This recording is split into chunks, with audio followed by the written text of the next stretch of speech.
Bonjour à tous et bienvenue sur Web Market School, l'école en ligne du SEA Data Driven. Je m'appelle Thomas Mouflard, je suis le fondateur de Web Market School. Et dans cette vidéo, je vais vous présenter 6 KPI indispensables pour correctement analyser et optimiser vos campagnes Google Ads. Avant de parcourir le concept du jour, si vous souhaitez que Web Market School vous accompagne dans le pilotage, la structuration et le management de vos campagnes Google Ads, rendez-vous directement sur www.webmarketschool.com. Vous y trouverez toutes les informations nécessaires pour que l'on puisse collaborer ensemble et surtout développer votre business. Donc, l'objectif de cette vidéo, c'est de vous montrer quels sont les KPI que personnellement je regarde le plus souvent pour optimiser et déterminer les axes sur lesquels je vais pouvoir avoir vraiment de l'impact sur les comptes de mes clients et surtout driver de la performance sur le long terme pour mes clients. Donc, le premier KPI que je vais regarder, c'est donc évidemment, donc là on est au niveau des mots-clés, mais ça s'applique beaucoup aussi si vous regardez au niveau de vos groupes d'annonces ou de vos campagnes. Déjà, c'est le taux de clic. Pourquoi je vais regarder le taux de clic? Tout simplement parce que ça va me permettre de savoir, d'un point de vue part de marché, d'un point de vue attractivité, si globalement on est, entre guillemets, dans le vrai pour les mots-clés en question.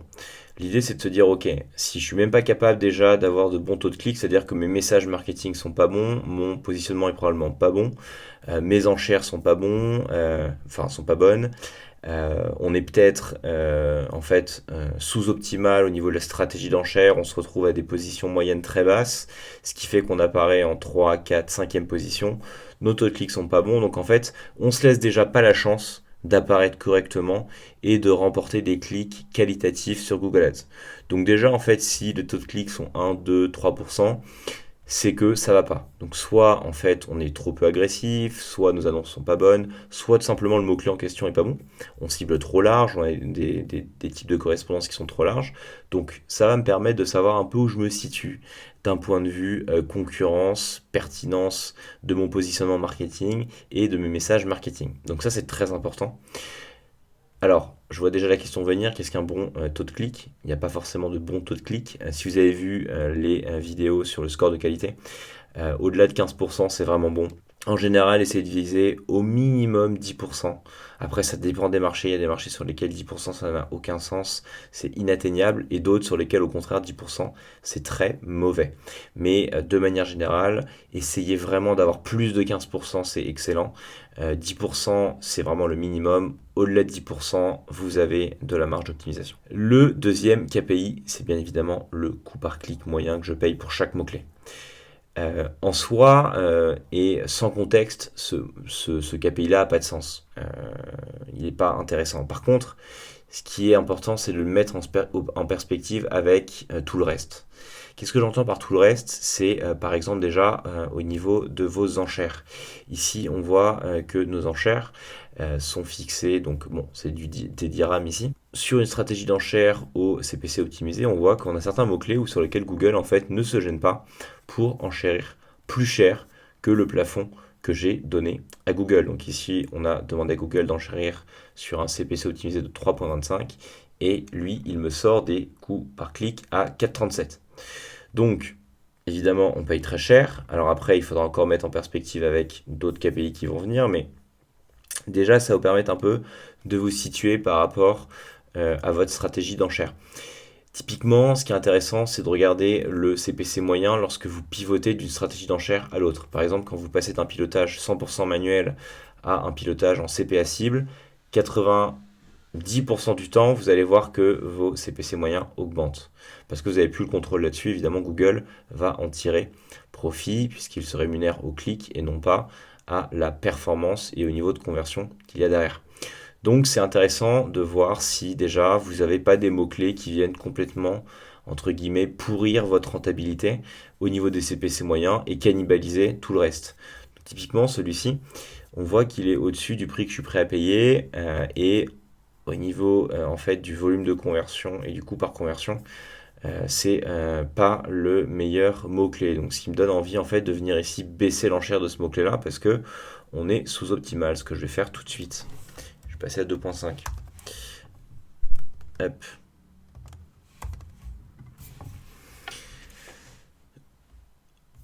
Ensuite, évidemment, on est des marketeurs et des experts sur Google Ads intelligents et surtout qui savent regarder les bonnes choses. Et les bonnes choses, c'est surtout la performance.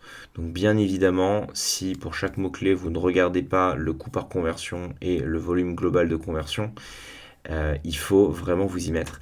C'est très important de savoir quels sont déjà les mots-clés qui sortent du lot d'un point de vue volume. Donc on voit ici que Menu Creator est un mot-clé qui apporte beaucoup de conversions, Online Menu Maker également. Et également, ce sont des mots-clés qui sont rentables.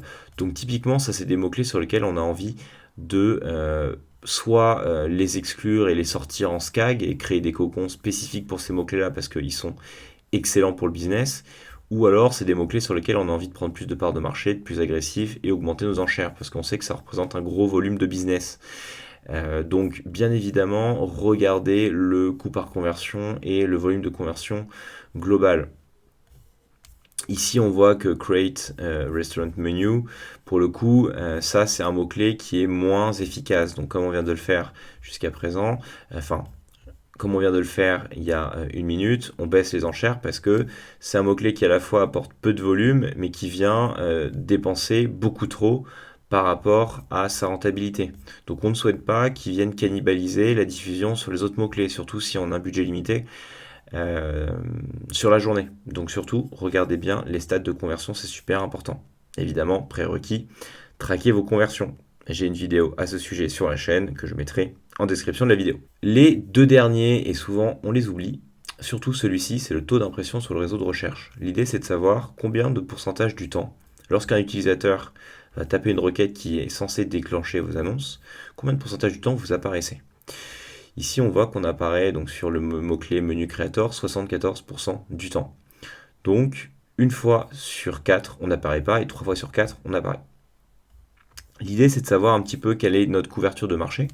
Et par exemple, pour les meilleurs mots-clés, eh bien, on va souhaiter avoir la couverture de marché la plus élevée possible. Ici, on voit que par exemple, sur ces deux mots-clés-là, c'est des mots-clés sur lesquels on génère beaucoup de business, d'accord? Et pourtant, on ne couvre pas totalement le marché. Donc, évidemment, pour ça, on a plusieurs leviers. Soit on va travailler sur le niveau de qualité, et j'y viens, soit on va augmenter nos enchères parce qu'on souhaite apparaître plus souvent et voilà, on souhaite être plus agressif au niveau de Google, avoir un ad rank plus élevé et donc on souhaite diffuser de manière plus générale sur notre compte. Également, toujours pareil en termes de stratégie d'optimisation, lorsqu'on voit qu'on a des mots-clés comme ça qui sont très bons et qui apportent du volume, il se peut aussi qu'en fait on ait des bonnes enchères, mais ce qui se passe c'est comme les mots-clés en question sont dans le même groupe d'annonces et que on a d'autres mots-clés qui viennent diffuser et il suffit qu'on ait un budget limité, et ben ces mots-clés peuvent être cannibalisés, se retrouver cannibalisés par d'autres mots-clés qui sont moins pertinents. C'est pourquoi, lorsqu'on a des mots-clés comme ça qui sont gagnants, on va souhaiter les sortir et leur créer donc des cocons. Et donc ça, c'est la stratégie SCAG, des Single Keyword Ad Group. Encore une fois, j'ai fait une vidéo à ce sujet et je vous encourage à la regarder pour comprendre de quoi il s'agit. Donc en fait, ce taux d'impression sur le réseau de recherche, vous allez savoir un peu où vous en êtes au niveau de votre couverture de marché et ça va venir encore une fois nourrir votre stratégie, savoir si vous devez augmenter vos enchères, travailler votre niveau de score de qualité sur vos meilleurs mots-clés ou créer des campagnes SCAG. Donc pensez-y. Enfin, le niveau de qualité, évidemment, c'est toujours le même. Ça vient tout simplement pondérer le prix que vous allez payer pour chaque mot-clé, votre position moyenne, et encore une fois, ça va venir jouer sur votre ad rank. Donc évidemment, vous cherchez à avoir les niveaux de qualité les plus élevés possibles. J'ai fait une vidéo à ce sujet sur comment augmenter votre score de qualité. Donc encore une fois, je vous encourage à venir regardez cette vidéo pour comprendre comment est-ce que vous pouvez améliorer votre score de qualité.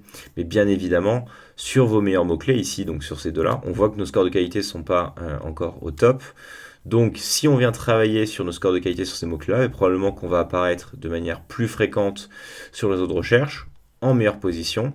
Ça va nous permettre de générer donc plus de volume, d'avoir des coûts d'acquisition qui sont plus faibles, sans pour autant augmenter nos enchères. Donc en fait, dans ce cas-là, quand moi j'ai cette analyse-là, qu'est-ce que je vois? Je vois que j'ai des mots-clés ici qui sont très pertinents, j'ai des taux de clics qui sont plutôt bons, donc c'est-à-dire que mes annonces sont plutôt bonnes, Et pourtant, j'ai des scores de qualité qui sont plutôt faibles. Donc, je ne vais pas venir immédiatement augmenter mes enchères, d'accord, pour venir couvrir tout le marché. Je vais d'abord venir travailler sur mon score de qualité. Donc, je vais regarder ce qui pêche. Est-ce que c'est la page destination? Est-ce que c'est les annonces? Est-ce que c'est le taux de clic attendu?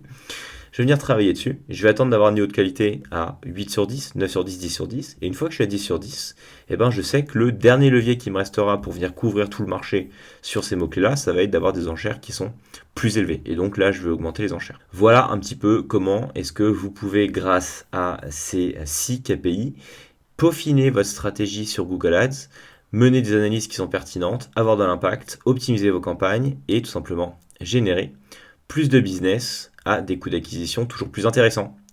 Voilà, j'espère que cette vidéo vous a plu, qu'elle vous permettra encore une fois d'améliorer vos stratégies et votre compréhension de Google Ads. Si c'est le cas, n'hésitez pas à la partager, commenter, liker cette vidéo. Comme toujours, ça participe au bon développement de la chaîne et je vous en remercie. N'oubliez pas également de vous abonner à la chaîne pour rester informé des nouvelles vidéos de la chaîne. Et encore une fois, ça participe à son bon développement. Voilà pour cette vidéo. Quant à moi, je vous souhaite une très bonne optimisation de vos campagnes Google Ads et je vous dis à très vite pour une prochaine vidéo. Au revoir à tous.